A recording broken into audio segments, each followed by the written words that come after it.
any kind of tactical or semi-tactical RPG is going to have gameplay loops.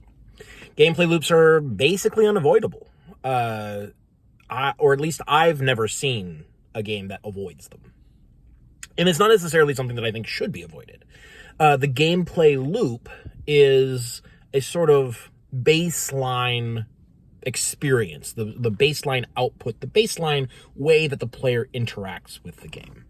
Particularly in combat. Usually out of combat, there is no loop. In combat, there is a loop. And the gameplay loop is going to be whatever it is that your basic logical tree says is most ideal for a situation. And it's going to look very similar from round to round most of the time. Because these games nearly always are exercises in resource management. You only have limited numbers of resources. You can't use everything all the time. So, you have to ration out your special abilities, which means that you're going to be falling back on your basic stuff, the stuff you can do all the time, your at-will attacks, your basic attacks, whatever it is that you're going to be doing from round to round, interrupted by special abilities that are more limited. So the basic gameplay loop of, for example, a fighter in 5th edition is going to be I attack. And then at 5th level, it's I attack twice.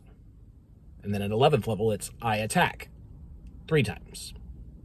That's your basic gameplay loop. Now, sometimes you're also going to mix it up. Like if you get Polearm Expert or Polearm Mastery or Crossbow Expert, you are probably going to be like, I attack. Bonus action, I attack again. And then at 5th level, it's I attack twice. Bonus action, I'll attack again. And sometimes you'll swap out that bonus action attack for Second Wind or for, some like subclass ability maybe. Sometimes you will switch it out. But your basic gameplay loop is your continuous at-will cycle that you're going to be doing most of the time. It's kind of your starting point for deciding what to do on your turn. You say, all right, let's start with my basic loop and maybe take this out for something else to fit the situation. Now, one of the big issues in 5th edition, of course, is that a lot of classes, well, like a third of the classes in the game, don't really have much in the way of options. They can't alter the gameplay loop very much, if at all. And one class, the monk, kind of needs to spend resources just to achieve their basic loop. I punch, I flurry. That costs key to do, and you don't have unlimited key. Now you could do a single basic attack, unarmed attack, but that's kind of poopy. But that's just me. Anyway, that's a whole other we're here talking about gameplay loops and how they pertain to class design. I was just yesterday building a new character for Pathfinder 2nd edition. Now, I have very limited experience with Pathfinder, so I haven't talked about it very much because I feel like I can't speak as an authority on the system. There are some things I don't really like about class design in Pathfinder, and I'm starting to see them again as I build this character. Why did I build a new character for Pathfinder? Because they just dropped the playtest document for the Commander and the Guardian, which is basically the 4th edition Warlord and Fighter as translated over to Pathfinder. You have the party support character, and then you have the actual, tank/defender. It literally has an ability called Taunt, which I found hilariously on the nose. I don't think it's very good. I think the Guardian's kind of garbage compared to the 4th edition Fighter. The 4th edition Fighter just dabs on everybody. It's so good, so strong. But I'm playing the Commander because the Warlord is my favorite class ever in any game, and I wanted to give this a try. Now, on first glance, I thought this looks really powerful. There's some stuff I don't like about it. There's some stuff that it feels like is either too complicated or is too small of a benefit for the potential drawbacks. But I mean, I feel like that's probably just kind of the way that Pathfinder does things, where nothing can be like just a free good thing. It has to have the potential for drawbacks, if they crit succeed on the save, and so it's all like a matter of scale. The point being that I thought it looks strong. There are some things I don't like about it. So I go to actually make the character, and sure enough, I'm picking the tactics, the sort of maneuver adjacent things. And I'm noticing, by the way, that the commander isn't just a warlord. It's much more focused than that. It's a much narrower class design. It is specifically the Lazy Lord, the warlord spec that is kind of a meme, to be honest. But it is a very specific archetype of warlord that focuses on granting actions to allies, rather than directly buffing them. And also rather than healing them. Now, my preferred warlord style is the inspiring warlord, which is more focused on healing and like buffing rather than granting actions specifically. But that's not really what this class is about. I thought I should get some healing items or some healing abilities. And so I took like 3 different feats that enhance my ability to heal, but it's still going to be, like, I don't know. I don't want to judge that until I've actually tried it in game. I feel like that's going to be pretty limited, just because of the way that Pathfinder healing works. It's certainly not going to be as easy as, minor action, you get a quarter of your hit points plus a bonus back whenever I say. It's also very much painted as medicine, rather than like I inspire you to press on despite your injuries. Which means that, like, I have to get up to someone and be able to, like, get my hands on them. It's very much not the same flavor. But we'll see how it goes. Maybe I'll like it, maybe I won't. I mean, it is a playtest after all. And I feel like that's probably just translating into Pathfinder's more limited combat healing dynamic. But one of the most remarkable things that I noticed was that at first level, you get, 4 tactics. And they go into a folio, which is basically a spell book, but for tactics. You have 4 tactics in your folio. Thereafter, without taking a feat to expand any of this, you don't get another one. You get 4 tactics. You can prepare 2 of them at the start of the day. You don't get more known or known prepared until level 7, when you unlock a new tier of tactics. You can then prepare 1 more, and you can know 1 more. What? That's so limited. That's so limited for such a long time. That's about a third of character progression, of character advancement from 1 to 20. For about a third of your career, assuming a 1 to 20 campaign, you are stuck on 4 known tactics, 2 of which you have prepared. And you're going to be doing primarily those, and like some support actions, obviously. You're going to be, that like is your main way of interacting with a battlefield. Because your basic attack sucks. You are very much encouraged to use a shield. I suppose you don't have to. You could go use a 2-handed weapon. But like at that point, like what are you doing? Like, your class doesn't give you any benefits to going in and trying to deal damage yourself. You're really not supposed to do that. It really is very much focused on pointing at someone else and saying, you do this, and then I'm going to give you bonuses and things like that. But you only get to prepare 2 tactics for 6 straight levels? That feels weird to me. And it got me thinking about what is the intended gameplay loop of this class. And it feels to me very much like Pathfinder 2nd edition is... it has this tendency to, compared to other games, sort of lower the floor so that they can charge you feats to bring you back up to baseline. And that feels very much like what's going on here. Like, yes, I can take a feat to get 1 or 2 more known tactics. I can take another feat to get an additional prepared tactic. In fact, I did. I made this character at 6th level, sort of between 6th and 7th. Like, I have my 7th already planned out because the party that I'm joining might be 7th by the time I jump in. I don't know. So, like, I did take that feat, but, like, it feels kind of bad to have to take a feat for what feels like should be baseline. Now, compare this to a 4th edition character who at first level gets 2 abilities they can use at will, plus an ability they can use every encounter, plus an ability they can use once per day, plus their base features. That feels much better because you are able to expand your gameplay loop out to do a lot of different things. The things that the character is supposed to do. A warlord character / a commander character is supposed to, like the fantasy that they are clearly evoking here, is the guy who steps out and issues orders, supports their allies, uses tactics and inspiration to be a force multiplier for their party. But one of these two games gives you the tools to do that all the time.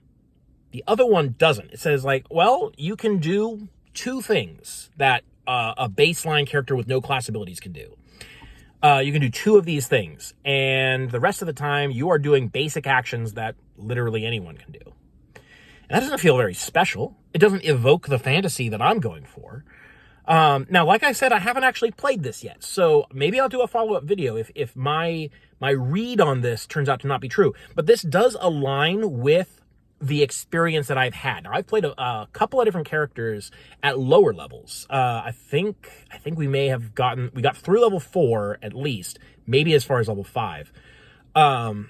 And I played a thaumaturge for a little while. I played a swashbuckler for a little while. And those characters also seem to have the same issue. I think I also played a kineticist for like 2 sessions-ish. Or maybe it was a scion. I don't remember what it was. It was some kind of... I wanted to try out a caster class at the time, so it was doing that. But anyways, it seems like an issue that Pathfinder has, where they say, hey, here's a character concept, this class, this character archetype, that you can play. But you're not... But, like, we're gonna, like, really reduce the effect of that... or not reduce the effect, but like really reduce the number of tools you have to live out that fantasy. You're primarily going to be doing your basic, like very low output at will stuff most of the time. You don't really have a lot of opportunities to use special abilities, even if you have them at all. I think some classes just don't get special attacks. They most of the time have like things they can do when they hit with a normal attack, which is adjacent to design, but it's not quite the same thing. It's not like when I'm listening to Matt Colville's podcast when they're playing 4th edition, and the monk says, "All right, well, I'm going to open the gates of battle." That's an ability he has that does damage / also gives him movement options. Like, that's a really cool moment. Just being able to say the name of the ability, like, open the gates of battle, bam, bam, bam, and he goes and makes attacks. Just in the last episode I was listening to, he uses an ability where he shifts his full speed and makes an attack against every enemy he ends up adjacent to at any point along that path. That's a super cool ability. He was able to attack everyone on the battlefield for a single action. That was really cool. Now, that's a daily ability. You can't do that very often, but like those are cool moments you just don't get in Pathfinder, and you also don't get in 5th edition unless you are playing a caster, in which case that's basically your turn every time, because 5th edition casters kind of don't, they have a resource issue, but it goes away pretty quickly. Like at a certain point, you have enough spell slots to last you for the whole day, and you don't have to really worry about it. But they have your basic gameplay loop of, cantrip, cantrip, cantrip. Oh, here's something big. I will solve that problem. Cantrip, cantrip, cantrip. That's the wizard gameplay loop. So anyways, it got me to thinking about gameplay loops in general and how different games kind of point towards different kinds of loops. And how Pathfinder really feels very limited. Like, characters don't feel like they can engage in their... Here's the issue. You know what the issue is? I'll tell you the issue. The issue is that Pathfinder characters don't really feel like they can engage deeply with their class's identity all the time. I have to sort of pull back and do basic stuff most of the time, and there's like a sprinkling of class abilities. It feels like the majority, well more than half, of the things that my class is giving me is stuff that like everyone gets at least some point. Everyone gets these abilities, and so they're not special. They're not class abilities, really, though they are on my class table. They're abilities that everyone gets as part of normal character progression. The kinds of things that in 4th edition would be like, you get a feat every even level. You get your half level bonus every other level. You get, what is it? Skill or ability score increases on levels 4, 8, 11, etc. These are things that are independent of class. But imagine if like there was a class table under each class and it had the same things listed as class features. That's what Pathfinder feels like. It feels like basic character progression is being attributed as class progression. And I feel a little bit robbed from that. Like, I think robbed is not really the right word. I'm underwhelmed. That's a better way to put it. I am underwhelmed by the things that Pathfinder characters get. Because basic stuff like opportunity attack is a class feature for fighters, or maybe it's a feat. I don't know. I've never played a straight fighter in Pathfinder, but I did get it as a dedication feat for this character. So like having to take a feat to get what is in other games a basic ability that anyone can do doesn't feel great. Now I know that like you can't always judge you can't always judge a game by the standards of other games. That's unfair and it's unrealistic, and and the implication would lead to all games being in a power creep battle with each other, because you can't ever have characters that are less powerful than other characters in other games. And I understand that is a bad situation. I'm not trying to make that. But there's like baseline functionality issues. And I feel like characters should be able to do basic things, right? You should have, like, I guess really what it comes down to, honestly, is that I feel like the baseline on Pathfinder is too low. That's probably what it is. For my taste, for my flavor, my idea of what a heroic character is in a fantasy heroic RPG is more capable and more heavily reliant on their specific archetype, i.e. class, than what Pathfinder does. And I guess that's my issue with Pathfinder. And that's why I don't really like Pathfinder as a system. I'm trying it again because of the Commander. And I love the Warlord, and the Commander is basically their version of the Warlord. So I'm giving that another try. But I'm starting to see the same issues that I was having when I played previously. And that's kind of why in online debates, when people start complaining about 5th edition, and there's basically two different kinds of responses to complaints about the fundamental problems of 5th edition, is like, oh, have you tried 4th edition? Or have you tried Pathfinder? And I was kind of like, 4th edition does D&D better than current D&D. Pathfinder doesn't necessarily. And that's why I get a little bit frustrated, because like, yeah, you can recommend, like, it might fix the specific problem that this person is having, but generally speaking, does it fix the overall issue of 5th edition's kind of lame character design, the class design? And I don't think it really does. Like, it makes things more fair, probably. But I think for the most part, yeah, I think Pathfinder classes are probably pretty fair. But it doesn't evoke, like, Pathfinder classes feel pretty dry. They feel kind of anemic in terms of how much they evoke their class fantasy, as opposed to 4th edition, where class design is so good. It's honestly some of the best RPG design work I've ever seen, is just how well 4th edition classes are built to evoke the fantasy that they advertise. So and that a lot of that comes down to, let me bring this right back around to the starting topic. It comes down to the gameplay loop. The designers of 4th edition really thought about the gameplay loop for these characters. And like, what is it that you're going to be doing on a turn-by-turn basis? And they made sure that for nearly every character, until Essentials, basically. The Essentials classes are an exception to this, and that's why a lot of us 4th edition players don't like Essentials. But aside from that, basically, your basic gameplay loop very heavily depends on your class, and it is different per class. Even classes within the same role don't generally do the same thing each turn. Your basic gameplay loop is different. Whereas in Pathfinder, it doesn't really feel like that's true necessarily. Like, I'm sure it's true. It's gotta be true for some people. Like, it's gotta be, right? I just haven't seen it. So I guess if there's anyone out there who's more familiar with Pathfinder, you can tell me what it is that I'm missing.